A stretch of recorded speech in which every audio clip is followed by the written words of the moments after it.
আবার দৌড় মারবো মিজানের পাল্লায়, আবার দৌড় মারবো ফোন ছাড়াতে। আরশে আজিমের সার গোড়ায় পড়ে যাবে আল্লাহর হাবিব, সেজদায় পড়ে ডাক দিবে, মাবুদ গো আমার তাইফের খুনের বিনিময়ে, তাইফের রক্তের বিনিময়ে আমার এতিম উম্মতগুলি তুমি আজ মাফ করে দাও। জবাব আসবে না। নবী আমার দিকে বলবে, আল্লাহ জবাব যদি তুমি না দাও, উহুদের ভাঙা দাঁত দুটা কোথায়? ভাঙা দাঁতের বিনিময়ে আমার গরিব উম্মত মাফ করে দাও। এভাবে আল্লাহর হাবিব কিয়ামতের ময়দানে কাঁদতে থাকবে, হুজুরের চোখ জড়া পানি, গাল জড়া পানি।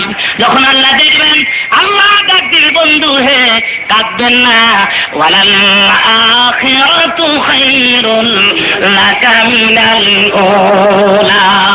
দুনিয়ায় কষ্ট দিয়েছি আমি তোমাদের, দুনিয়ায় বহু কষ্ট করেছ, আখিরাতের ময়দান তোমার কষ্টের নয়। বন্ধু কাঁদবে, এটা আমি আল্লাহ দেখবো, সবুর করবো, এটা হয় না। হাবিব চোখের পানি গুলি মুছে গেলেন, আপনি শাফাআত করতে থাকেন। আজকে শাফাআত করার অধিকার দিলাম, ফাসফা লিমান শিতা, যাকে খুশি তাকে লইয়া বিনা হিসাবে জান্নাতে প্রবেশ করুন। জোরে বলেন আলহামদুলিল্লাহ। শাফাআতের অধিকার রাহমাতুল লিল আলামিনকে দাও। এখানেই শেষ নয়, হুজুর কাঁদছেন মদিনাতুল মুনাওয়ারাতে উম্মতের জন্য। কিতাব তার প্রমাণ করেছে, মদিনায় 3 দিন পর্যন্ত রাসূলের খবর ছিল না। ওমর ফারুক 3 দিন পরে তরবারি হাতে নিয়ে দাঁড়ায় বলছে, এরা মদিনার মুনাফিকরা, বলো রাসূল কোথায়? কিছুক্ষণের মধ্যে যদি রাসূলের খবর না দিতে পারো, মদিনার একটা মুনাফিক ওমরের তরবারির আঘাত থেকে বাঁচতে পারবে না। মুনাফিকরা ভয়ে কাঁপতেছে, উপায় নাই, আমরা তো জানি না, রাসূলের খবর রাখি না, কিন্তু ওমরের তরবারির আঘাত থেকে বাঁচার ক্ষমতা নাই। আবু বকর ডেকে বলে, ওমর তরবারি করো না, রাসূলের তালাশে বের হয়ে যায়। কিতাবে আসছে, পথ চলতে চলতে চলতে চলতে বহু দূরে গিয়ে দেখে কতগুলি উট রাখা, উটের গলার রশিতে হাত দিয়ে দাঁড়িয়ে আছে। আর পাশে দাঁড়ায় আবু বকর ডেকে বলে, রাখা দেরা রে, পথ দিয়ে দিনে রসুল যাইতে দেখছ তুমি? ও টাকা বলে, কি নাম তোমাদের? তোমাদের চিনি না, তোমাদের জানি না। আমার নাম আবু বকর, আমার ভাই ওমর। আবু বকর ওমর আল্লাহর হাবিবকে চিনি না, তবে তোমাদের হাতে দড়ি, পায়ে দড়ি।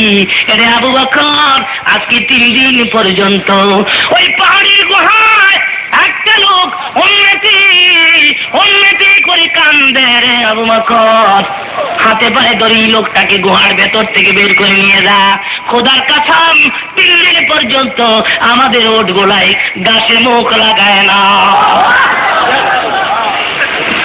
আবু বকর দেখে বলেন, ওমর, যে নবীর মায়ায় পড়ে, যে নবীর দয়ায় পড়ে রে, যে নবীর দুঃখে দুঃখিত হইয়া জামার খানা পিনা ছেড়ে দিয়েছে, রাহমাতুল লিল আলামিন ছাড়া আর কেউ না। গুহার মুখে দাঁড়াইয়া আবু বকর চোখের পানিগুলি ছেড়ে দিলেন, হুজুর আমি আপনার আবু বকর আসছি। কেমনি ভুলেছেন আবু বকরকে? আজকে 3 দিন পর্যন্ত আবু বকর মদিনার অলিতে গুলিতে পাগল হইয়া রাসূল রাসূল বলে ডাকি, 3 দিন পর্যন্ত কোন হার আমার মুখে দেই না। হুজুর কাঁদতেছেন উম্মতের জন্য, আর কাঁদতে হবে না। আমি আবু বকর আমার জিন্দেগীর সমস্ত নেকগুলো আপনার উম্মতের দিয়ে দিলাম। নবী কোনো জবাব দেন না। ওমর ফারুক পাহাড়ের গুহায় দাঁড়িয়ে দেখে বলেন, হুজুর আমি ওই ওমর, যে ওমর তরবারি লইয়া মক্কায় মাথা কাটতে আসছি। মাথা না কাটিয়া হুজুরের সুন্দর চেহারা দেখে কালেমা পড়ে মুসলমান হইয়া যায়। মক্কি জিন্দেগি থেকে শুরু করে মদিনী জিন্দেগি পর্যন্ত ওমরের হীন হায়াতে যত নেক আমি কামাই করেছি, সব আমি নবীর এতিম উম্মতদের দিয়ে দিলাম। নবী কিছু বলেন না। আবু বকর ওমর চলে আসতেন ব্যর্থ হয়ে, পথির মধ্যে আলীর সঙ্গে সাক্ষাৎ হয়ে যায়। আলী রে যাস না, ফাতেমা ছাড়া, হাসান হুসাইন ছাড়া রাসূলকে পাহাড়ের গুহা থেকে বের করা যাবে না। হযরত আলী খবর পাইয়া ফাতেমার হুজুরের দ্বারা কান্দে, কিছু বলতে পারতেছে না, ঠোঁট দিকে কাঁপতেছে, গাল বেয়ে বেয়ে পানির ফোঁটাগুলো পড়ছে, কিছু বলতে পারতেছে না। কিতাবে ফাতেমা দৌড়ে এক স্বামীর বুকের পরে মাথা ঠেকাইয়া কান্দে আর কয়, আবু বকর কান্দে, ওমর কান্দে, তুমিও কাঁদছো, বুঝেছি মদিনার মুনাফিকেরা আমার এতিম বাবার মাইরা ফালাইছে। আমার বাবার মৃত্যু দেহ কোথায় দেখেছো? আমার বাবার লাশ দেখে তো ওরা কাঁদতো। আলী বলে, ফাতেমা গো, বাবা কান্দে, উম্মতি উম্মতি কলিয়া।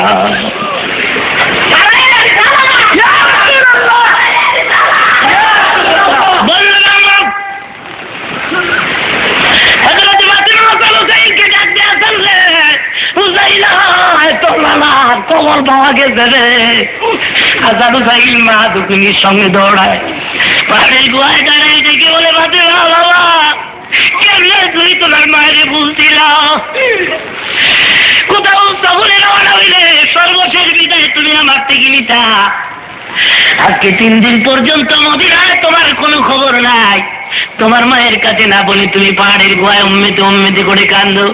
বাবা গো, হাসান কান্দে, হুসাইন কান্দে, নানাই কই বলিয়া তোমার সম্মান দিতে পারি না। আমাদের ঘরের চুলায় হাসান হুসাইন দেখে বলে, মা 3 দিন পর্যন্ত নানার খবর নাই। আমাদের ঘরের চুলায় যখন আগুন ধরতো না, গলা কাটা মুরগি এনে ছটপট করতাম।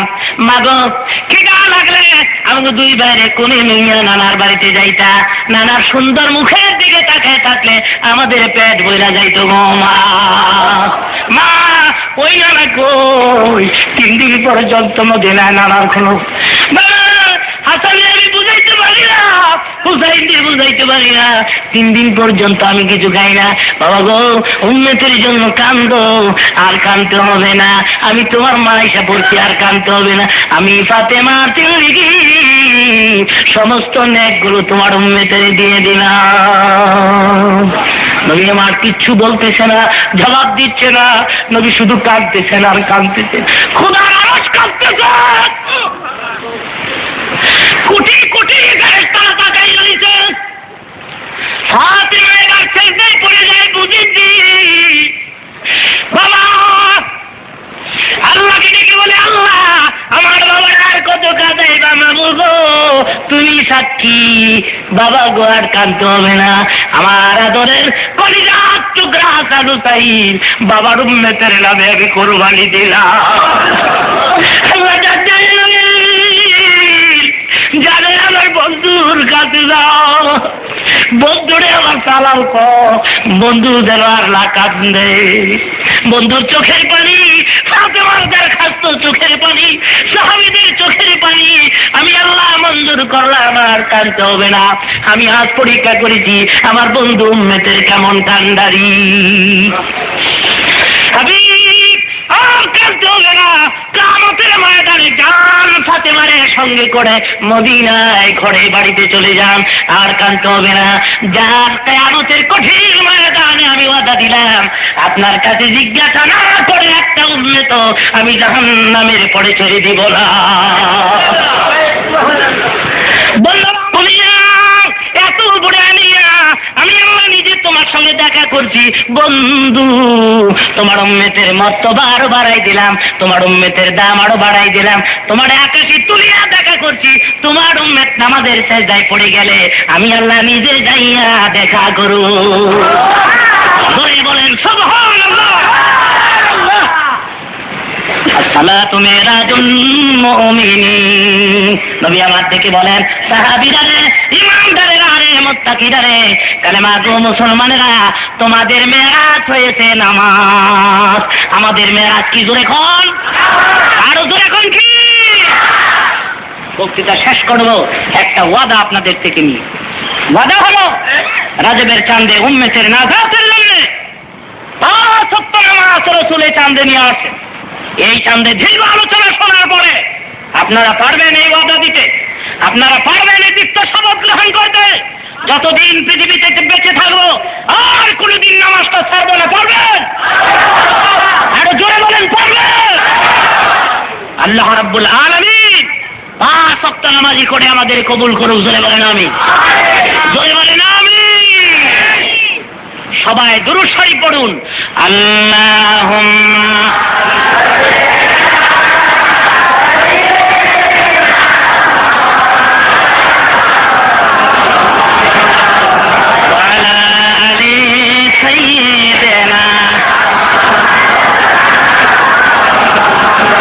প্রথম আকাশে গিয়ে দেখলেন বিরাট বড় একটা মোরগ বইয়া দিচ্ছে প্রথম আকাশে। জিবরাইল এত বড় মোরগ তো জিন্দেগিতে দেখি নাই। জিবরাইল হুজুর এটা মোরগ না, মোরগ বেশে একটা ফেরেশতা আল্লাহ বানায় রাখছে। জিবরাইল এত বড় মোরগ বেশে ফেরেশতা বানায় রাখছে, তার কারণ কি? হুজুর এই মোরগ শেষ রজনীতে শেষ রাত্রে চিৎকার করে ডাকে আকাশে বসিয়া, সুবহান কুদ্দুসুন রাব্বুনা ওয়া রাব্বুল মালাইকাতি ওয়ার রূহ। হুজুর এই মোরগ যখন সুবহান কুদ্দুসুন বলে চিৎকার করে ডাকতে থাকে, আকাশের বিরাট বড় মোরগের ডাক শুনিয়া দুনিয়ার সমস্ত মোরগের ঘুম ভাঙ্গিয়া যায়। এই মোরগের কণ্ঠের সাথে কণ্ঠ মিলাইয়া দুনিয়ার মোরগেরা ডাকতে থাকে সুবহুল কুদ্দুস। আমরা শুনি কুকুরু কুক, আসলে মোরগা কি কয়?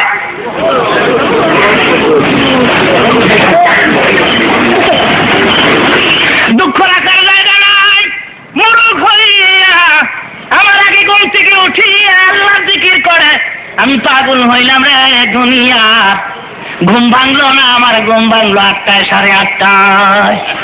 জামাইয়া বিয়ে পাস, বউ বিয়ে পাস, বিয়ে বিয়ে ডবল বিয়ে। দুজন বিয়ে হইলে ডবল বিয়ে হয় না? টেলিভিশনের আসর কমপ্লিট করে ঘুমাইছে, রেডিওতে সক্কা মার্কা গানের অনুষ্ঠান অনুরোধের আসর কমপ্লিট করে ঘুমাইছে। ঘুমাইতে ঘুমাইতে আর 12:30 1:30 ঘুমাইলে জামাই উঠছে 8টায়, বেগম উঠছে 8:30টায়। বেগমের আধা ঘন্টা লাস্টিং পাওয়ার আরো বেশি। বিজ্ঞানের যুগ তো, মেয়েরা স্বাধীনতার নামে ময়দানে নেমে গেছে। বাবারি বাবা, মাশাআল্লাহ অনেক কিছুটা কমছে। বাবারি বাবা খুব বেশি বেশি বড় ভাড়াইলাম। মহিলাদের সমাবেশ থেকে মহিলারা মিছিল বার করে, বাঁচার মতো বাঁচতে চায়, ফাল মারে গিয়ে। এতদিন মরার মতো মর চলেছে, অনেক বাঁচার মতো বাঁচতে। সুতরাং মেয়েরা এখন স্বাধীনতার নামে ময়দানে বের। আমি দিনের খেদমত করতে পারি, দোয়া করেন। এবারও আমি সোনার মক্কা মদিনা যাওয়ার ইচ্ছা করেছি। আল্লাহ রাব্বুল আলামিন মক্কা মদিনা আমাকে পৌঁছায় দেয়, আমি ওখানে গিয়েও আপনাদের কথা ভুলবো না, ওখানে গিয়েও আপনাদের জন্য দোয়া করবো ইনশাআল্লাহ। আসুন তওবা করি। আউযু বিল্লাহি মিনাশ শাইতানির রাজিম, বিসমিল্লাহির রাহমানির রহিম। আস্তাগফিরুল্লাহ রাব্বি মিন কুল্লি যামবি ওয়া আতুবু ইলাইহি, লা হাওলা ওয়ালা কুওয়াতা ইল্লা বিল্লাহিল আলিয়্যিল আযীম। লা ইলাহা ইল্লাল্লাহ মুহাম্মাদুর রাসূলুল্লাহ। আল্লাহুম্মা আমিন। রব্বানা যালামনা আনফুসানা ওয়া ইন লাম তাগফির লানা ওয়া তারহামনা লানাকুনান্না মিনাল খাসিরিন। রব্বুল আলামিন, মাগরিব থেকে শুরু হয়েছে রাত এখন প্রায় 10:30টার কাছাকাছি। মাবুদ গো, প্রায় 3 ঘন্টার মতো বক্তৃতা হয়ে গেল আমার। আমি দুর্বল হয়ে যাই, বুকে ব্যথা পাই, কথা বলতে পারি না। না হয় লোকেরা ফজর পর্যন্ত বসে থাকতো, দাঁড়ায় থাকতো, একটা লোক লড়তো না। কোরআন হাদিসের আলোচনা শোনার প্রতি যাদের এত বেশি আগ্রহ, একে জরিয়া করি কি জন্য তুমি মাপ দিবা না? মাবুদ, ও মাবুদ, এই মাহফিল কিয়ামতের ময়দানে নাসাতের ওসিলা বানাই দিও। মাবুদ গো, এই মাহফিলে যারা মেহনত করেছে, যারা টাকা দিয়েছে, পয়সা দিয়েছে, মাবুদ মেহেরবানি করে তাদের মেহনত, টাকা কুড়ি, পয়সা কুড়ি মঞ্জুর করে নাও। প্রতি বছর মসজিদ ময়দানে এমনি ধরনের কোরআনের মেলা, হাদিসের মেলা জমাইতে পারে তৌফিক এনায়েত করো আল্লাহ। শহরের বিভিন্ন ঝিট থেকে, গ্রাম দেশ থেকে যারা কষ্ট করে আসছে, আমি কি দিয়ে বিদায় দিও? আমার কাছে যাওয়ার মতো কিছু নাই। মাবুদ, প্রত্যেকের শ্বাসকে শ্বাসে হাজার হাজার নেক তুমি লিখে দিও আল্লাহ।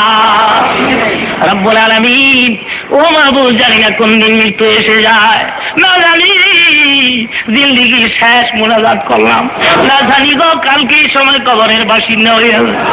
কেমনে থাকবো ওই কবরে যেখানে মা নাই, বাপ নাই, বন্ধু নাই, বান্ধব।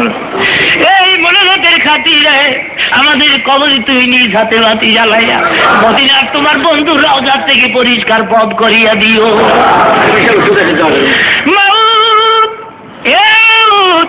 মাবুর গো, যেদিন মৃত্যু দিবা ওই দিন তোমার দিন মৌত দিও। রমজান মাসে মৌত পাঠাইও,